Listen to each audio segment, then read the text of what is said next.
Okay, guys.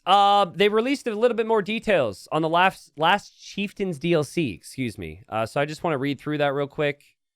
The Last Chieftains is a DLC set in South America, primarily during the late medieval period.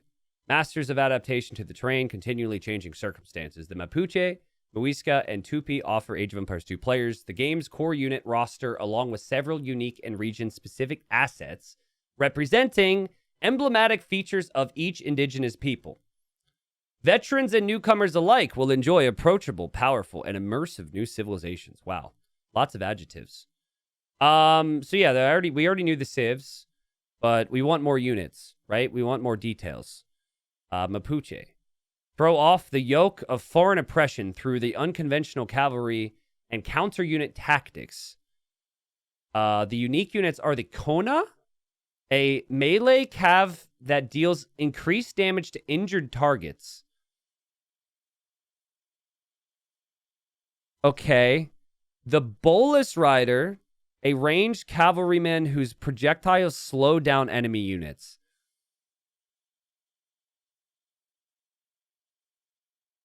I'm a little concerned.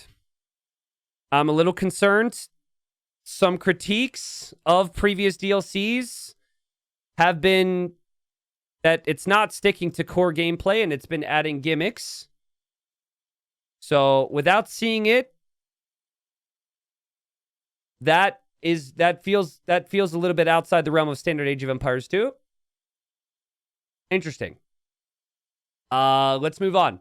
The Muisca dominate the Colombian Andes with economic prowess, piety, and deadly ranged soldiers. The Muisca unique units are the Guecha warrior, a javelineer whose death heals nearby warriors, and the Temple Guard, a heavy infantryman that attacks faster the longer it remains in combat.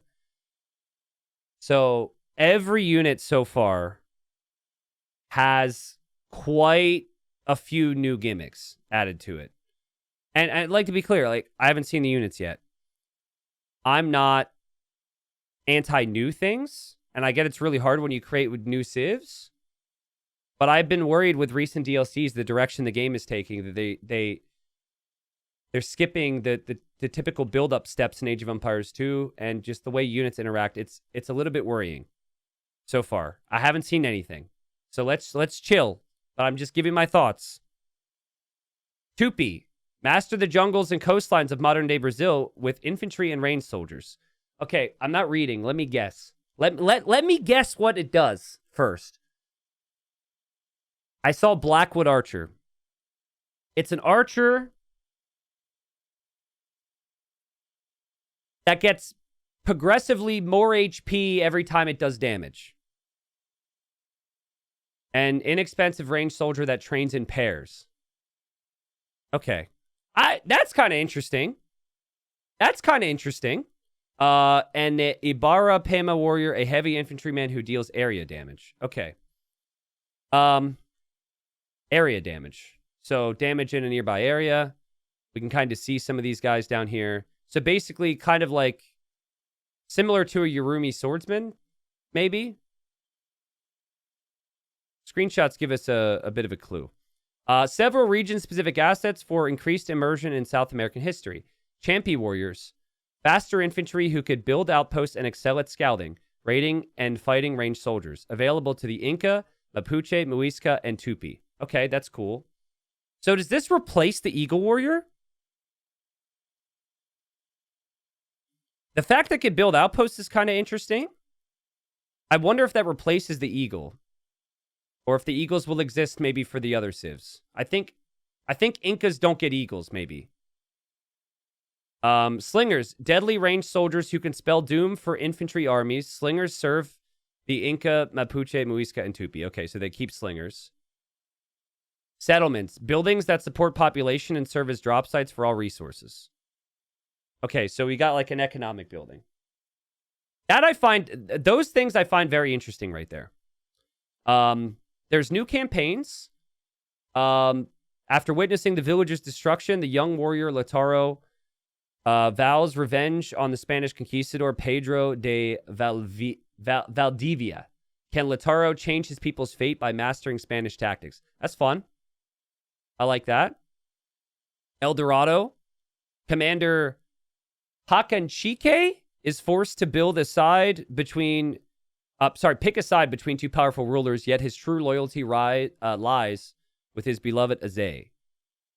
Can he protect her while surviving Muisca infighting and European incursions? All right. That's nice. Nice to look on that campaign. And then we have Arai Boy. When a rival tribe threatens his people with extension, chieftain guy resolves to protect them at any cost. Will he be able to secure Portuguese aid and reclaim his people's lost homeland? I like the thought of these campaigns. I'm not the biggest campaign player these days, but it takes me back. Storylines seem good. I like this. You can choose a side in the Muisca Wars. So this has never happened before where you could fight for either side in a campaign. I heard about this ahead of time. I love that crap. That's super freaking cool.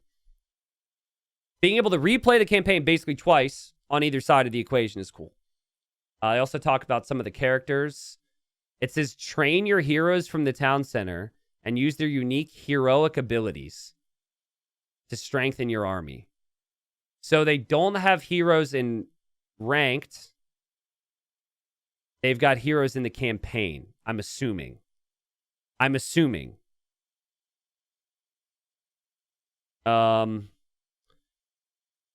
Okay, so here's my overall thoughts. Here's my overall thoughts before seeing any of the things, okay? A couple years ago, I felt I had to do a reality check. I had to realize I didn't want to be that old man complaining about change, right? But my thing has always been precedent. If this is allowed, then more of this will come, and then this will come, and then more of this will come. That has always been my thinking with things. And so, I try and see the positive side. The game's going to change. The game's got to grow. There's going to be DLCs. Some of these bonuses on these units that they have mentioned here, in the past, if they were ever in the game, it would be attached to a unique tech, right? And you can see it with other DLCs they've recently released. There's bonuses that you used to have to research a unique tech for. So there's investment. It's like, can you get to this unique tech? You get to the unique tech, it unlocks the bonus. That's how Age of Empires 2 has worked. People are going to say some of these bonuses are gimmicky. But aside from that, I find the fact that it's not unlockable from a unique tech is just the direction change the devs have taken with the game. And again, it sets a precedent which can lead to the game being a little bit different. Now, I think this DLC has interesting aspects, but I do also have my concern because I remember when Age of Empires wasn't supported from devs, and there will be a day where we might not get support from devs, and I want Age of Empires 2 to still be Age of Empires 2. So that's where I come from with my worry. You guys, you don't have to agree. Do you guys understand my concern on some of that? Okay. Now, some of the things they have added that I didn't initially like have been fun. They have been really good. And I particularly am excited about the region of this DLC. I think it's a really good region to focus on. And we'll see how it goes. I can only say that much this far in because it's super early. But people have been making jokes. Is this Warcraft 3? People have been making jokes. Is this Age of Mythology? I mean, yeah, they've been adding in some things that has never been seen to the game before, and that can be good for some people, and that can also be very bad.